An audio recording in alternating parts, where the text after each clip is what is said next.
오늘 보실 하나님 말씀은 창세기 36장 1절부터 8절입니다. 창세기 36장 1절부터 8절 말씀 보겠습니다. 에서 곧 에돔의 족보는 이러하니라. 에서가 가나안 여인 중 헷 족속 엘론의 딸 아다와 히위 족속 시본의 딸인 아나의 딸 오홀리바마를 자기 아내로 맞이하고 또 이스마엘의 딸 느바요스의 누이 바스맛을 맞이하였더니 아다는 엘리바스를 에서에게 낳았고 바스맛은 루엘을 낳았고 오홀리바마는 여우스와 얄람과 고라를 낳았으니 이들은 에서의 아들들이요 가나안 땅에서 그에게 태어난 자들이더라. 에서가 자기 아내들과 자기 자녀들과 자기 집의 모든 사람과 자기의 가축과 자기의 모든 짐승과 자기가 가나안 땅에서 모은 모든 재물을 이끌고 그의 동생 야곱을 떠나 다른 곳으로 갔으니 두 사람의 소유가 풍부하여 함께 거주할 수 없음이로라. 그들이 거주하는 땅이 그들의 가축으로 말미암아 그들을 용납할 수 없었더라. 이에 에서 곧 에돔이 세일산에 거주하니라. 아멘. 오늘은 자기 뜻대로 살면 하나님과 대적하게 된다라는 제목으로 하나님 말씀을 보겠습니다. 에돔이라고도 하는 에서의 족보는 이러합니다. 에서는 가나안 여인과 결혼하죠. 헷사람 엘론의 딸 아다, 히윗사람 아나의 딸이며 시본의 딸인 오홀리바마, 이스마엘의 딸이며 느바요스의 누이인 바스맛을 아내로 맞이합니다. 아다는 에서에게서 엘리바스를 낳았고 바스맛은 루엘을 낳았고 오홀리바마는 여우스와 얄람과 고라를 낳죠. 이들은 모두 에서가 가나안 땅에서 얻은 아들들입니다.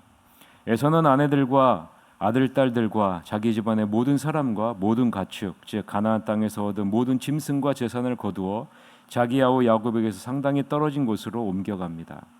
한 곳에서 같이 살기에는 형제의 재산이 너무 많고 땅도 부족해서 그들의 가축들을 모두 먹여 살릴 수 없기 때문이죠. 그래서 에서는 세일 산지에 자리를 잡았다라는 것이 오늘 본문의 내용 관찰입니다. 오늘 본문을 관찰하면서 우리는 두 가지를 생각해 볼 필요가 있습니다. 첫째는 왜 에서가 가나안 여인들과 결혼을 했을까? 왜 에서가 가나안 여인들과 결혼을 했을까라는 것이고, 두 번째는 왜 에서는 하나님이 약속하신 가나안 땅을 떠나 세일 산지로 옮겨갔을까? 하나님의 언약이 머물고 있는 하나님이 약속하신 땅을 왜 벗어났을까?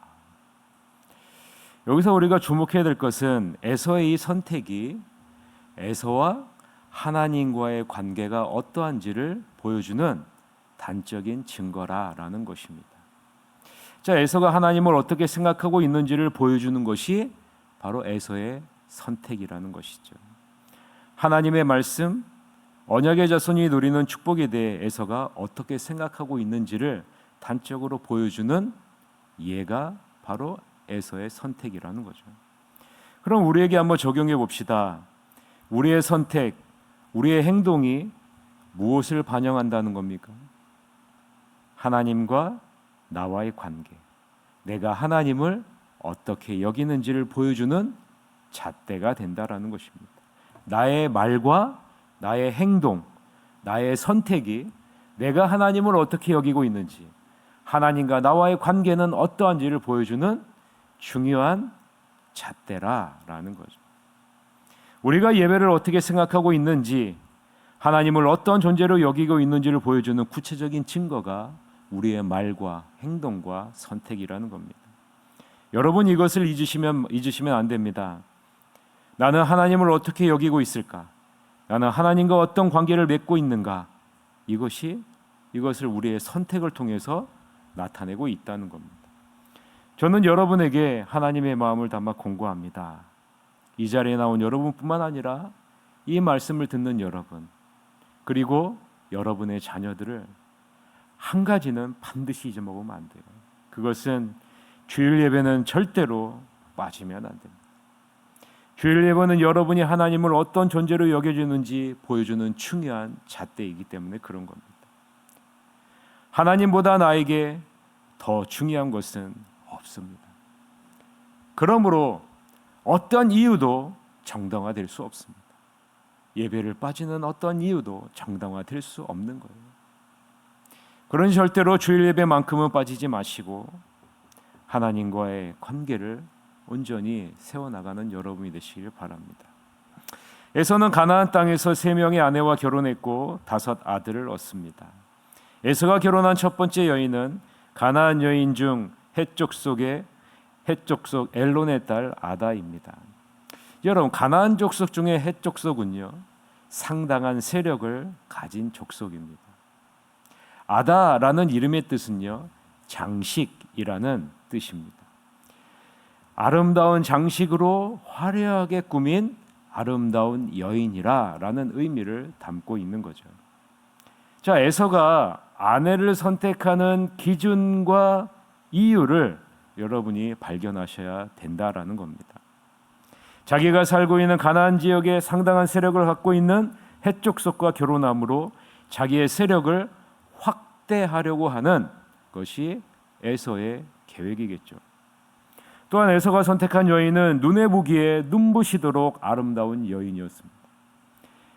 야다의 눈부신 아름다운 미모를 따라 지금 에서가 자기의 아내를 선택했다는 거예요.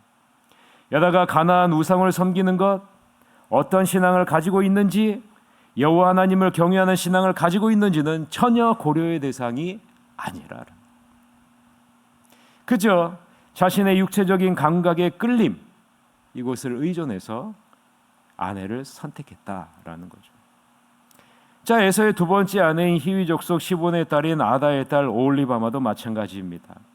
가나안의 아들로 세겜과 기브온 지역을 중심으로 상당한 세력을 갖고 있는 사람이 아나이고요, 그의 딸이 오홀리바마입니다.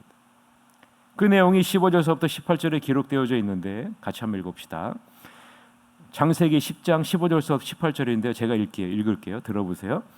가나안은 장자 시돈과 헷을 낳고 또 여부스 족속과 아모리 족속과 기르가스 족속과 히위 족속과 알가 족속과 신 족속과 아르와 족속과 스말 족속과 하만 족속을 낳았더니 그 후로 가나안 자손의 족속이 흩어져 나갔더라라고 이렇게 기록하고 있죠. 여러분, 가나안은 장자 시돈과 헷을 낳고 여부스 족속과 아모리 족속과 기르가스 족속과 이렇게 히위 족속 등 세력이 강한 족속들이 있었다라는 것을 창세기 10장에서 보여주고 있죠. 자, 지금 에서가 무엇을 따라 배우자를 선택하고 있는지 느껴지셔야 됩니다. 세 번째, 에서가 아내로 맞이한 여인은요, 이스마엘의 딸 느바요스의 누이인 바스맛입니다. 에서는 자신이 이방 여인을 아내로 취한 것에 대해 부모인 이삭과 리브가가 심히 근심하자 이 부모에게 잃은 그 신뢰를 회복하고자 부모의 인정을 받기 위해 조부 아브라함의 첩 하갈의 손녀이며 아브라함의 혈통을 이어받은 이스마엘의 딸 바스맛을 아내로 맞이합니다. 바스맛의 이름의 뜻은 향기로운이라는 뜻이죠. 자, 여기서 우리는 에서가 자신의 배우자를 선택함에 있어 중요하게 여기는 잣대가 무엇인지 볼 수 있습니다. 첫째는 자신이 보기에 좋아야 하고요. 두 번째는 세속적인 욕망에 부합해야 하고요. 세 번째는 부모의 신뢰를 얻어야 된다. 하나님의 뜻을 묻는 장면도 전혀 보이지 않고요. 부모의 의견을 수렴하는 장면도 나오지 않고요. 오직 자기 중심적인 모습만 보여주고 있는 겁니다. 자기 중심적인 삶, 자기 중심적인 신앙생활을 하고 있는 사람이 누구라는 겁니까? 에서라. 철저하게 자신의 뜻과 판단에 의해 움직이는 사람이 에서라는 겁니다. 여러분, 에서가 왜 이렇게 됐을까요? 근본적인 원인은 어디에 있을까요? 우리는 그 힌트를 오늘 본문 1절과 8절에서 찾아야 됩니다. 1절 같이 한번 봅시다. 시작. 다시 한번 같이 읽어봅시다. 1절 시작. 에서 곧 에돔의 족보는 이러하니라. 그리고 8절인데요. 8절 같이 읽어봅시다. 시작. 이에 에서 곧 에돔이 세일산에 거주하니라. 여러분, 힌트를 발견하셨습니까? 에서가 이러한 자기 중심적인 삶과 신앙생활과 선택을 하는 그 근본 원인이 어디에 있는지 여러분 느껴지셨습니까? 1절과 8절의 공통점이 무엇입니까? 1절과 8절의 공통점은 에서 곧 에돔이라. 에서 곧 에돔이라. 자, 여러분, 에돔이라는 뜻은요, 붉은 자라는 뜻입니다. 에서의 별명이죠. 물론 에서가 태어날 때 피부가 붉은색이라 해서 에돔이라고 한 것은 맞습니다. 그러나 오늘 본문의 1절과 8절에서 에서 곧 에돔이라 라고 이렇게 강조하고 있는 것은 그 의미보다 더 중요한 의미를 담고 있습니다. 왜냐하면 에돔 즉 붉은색이 뜻하는 의미는 붉은죽 한 그릇에 장자의 명분을 팔았다라는 것을 반영하고 있기 때문이죠. 여러분, 무엇을 강조하고 있는지 느껴지셔야 되는 거예요. 에서는 지금 하나님을 가볍게 여기고 있다. 하나님의 말씀, 하나님의 장자의 명분, 하나님의 축복을 중요하게 여기고 있지 않다는 겁니다. 여러분, 겉보기에는 그렇지 않습니다, 여러분. 그러나 마음속이 그렇다는 거예요. 마음속이. 에서에게는 하나님을 경외하는 마음이 전혀 없다는 거예요. 에서가 의지하고 추구하는 것은 자신의 힘과 능력과 재물과 권력이었다라는 것을 보여주고 있는 거죠. 그래서 에서는 풍요와 번성을 따라 하나님이 약속하신 가나안 땅을 떠나 어디로 가요? 세일산으로 가는 겁니다. 물론 에서가 떠나는 표면적인 이유가 있지만 근본적인 이유는 하나님을 경외하지 않는 자기 중심적인 신앙 때문이라는 것을 말하고 있는 거죠. 6절서부터 8절인데요. 같이 읽어봅시다. 시작. 에서가 자기 아내들과 자기 자녀들과 자기 집의 모든 사람과 자기의 가축과 자기의 모든 짐승과 자기가 가나안 땅에서 모은 모든 재물을 이끌고 그의 동생 야곱을 떠나 다른 곳으로 갔으니 두 사람의 소유가 풍부하여 함께 거주할 수 없음이로라. 그들이 거주하는 땅이 그들의 가축으로 말미암아 그들을 용납할 수 없었더라. 이에 에서 곧 에돔이 세일산에 거주하니라 라고 이야기를 하죠. 여러분, 이것은 표면적으로 맞는 거예요. 표면적인 이유이죠. 그러나 깊은 내면적인 이유는 그것이 아니라라는 거예요. 결국 자기중심적인 신앙을 따라 풍요와 번성을 따라 하나님의 약속의 땅을 떠난 에서는 많은 재산을 얻게 되고요, 큰 부를 얻게 되고요, 큰 세력을 얻게 되고요, 더 풍요로운 삶을 누리게 됩니다. 세상적으로 보면 성공한 사람,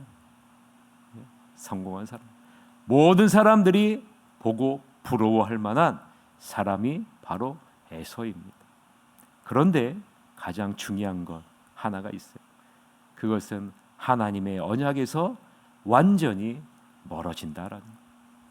하나님의 언약에서 완전히 멀어진다는 거예요. 그리고 에서의 후손인 아말렉과 모압과 암몬과 에돔 족속은 하나님의 언약 백성과 어떤 관계를 이루게 됩니까? 대적을 이루게 됩니다. 하나님의 언약 백성을 대적하는 그 후손이 에서의 후손이 된다라는 말이에요. 저는 이 말씀을 보면서 우리의 자녀들이 이러한 모습 가운데 있을 수 있다는 심각성을 느끼게 되었습니다. 자기중심적인 신앙, 세속적인 풍요와 번성을 추구하는 신앙, 하나님을 경외하지 않고 주님 앞에 예배드리는 것을 소홀히 여기는 그러한 모습, 이것이 지금 우리의 모습과 자녀에게서 나타나고 있지는 않을까라는 두려움이 생겼습니다. 자기중심적인 신앙, 세속적인 풍요와 번성을 추구하는 신앙이 얼마나 위험한지 우리는 에서의 모습을 통해서 볼 수 있기 때문에 그렇습니다. 세상적으로는 성공하고 세상적으로는 번성하고 인정을 받을 수 있지만 하나님의 언약에서 벗어난다는 것, 여러분, 이것보다 더 두려운 것이 어디에 있겠습니까? 여러분 자신과 우리의 자녀들이 그리스도 중심적인 신앙을 가질 수 있도록 우리가 먼저 깨어서 기도해야 될 것 같습니다. 그러기 위해서 우리는 날마다 하나님께서 기뻐하시는 뜻을 구하고 그분께 날마다 기도하며 주님의 인도하심을 구해야 하지 않겠습니까?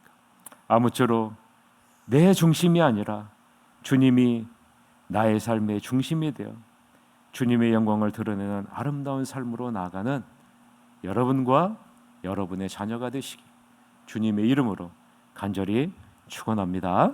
이 시간 한 가지 기도 제목을 놓고 1분 동안 기도합시다. 하나님, 우리의 자녀들이 자기중심적인 신앙, 세속적인 풍요와 번성을 추구하는 신앙을 갖지 않게 하시고 여호와 하나님을 경외하고 여호와 하나님 중심의 신앙생활을 할 수 있도록, 그래서 하나님의 언약의 백성이 누리는 그러한 놀라운 축복을 누릴 수 있도록 인도해 주시옵소서라고 우리 1분 동안 우리의 자녀들을 위해서, 다음 세대를 위해서 1분 동안 기도하시는 것 같도록 하겠습니다. 기도하시겠습니다.